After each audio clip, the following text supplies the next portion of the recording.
બહાર કે કેમ આ બધું થઈ રહ્યું છે, ત્યારે ખબર પડી કે સનકાદિકોએ આવી રીતનું જય અને વિજયને શાપ આપ્યો છે.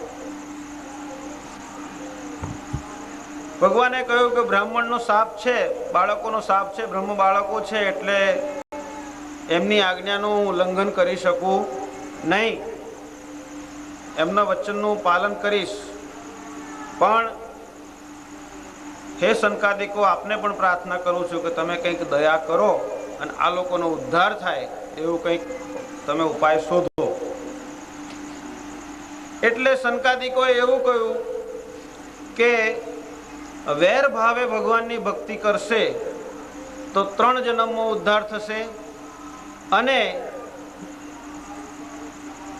ભગત ભાવે, સખા ભાવે, મિત્ર ભાવે ભક્તિથી જો એ એમની ભક્તિ કરશે ભગત બનીને, વેરભાવ રાખ્યા સિવાય, તો 7 જન્મમાં ઉદ્ધાર થશે.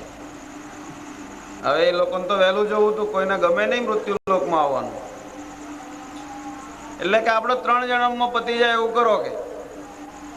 એટલે એ રાક્ષસો થયા.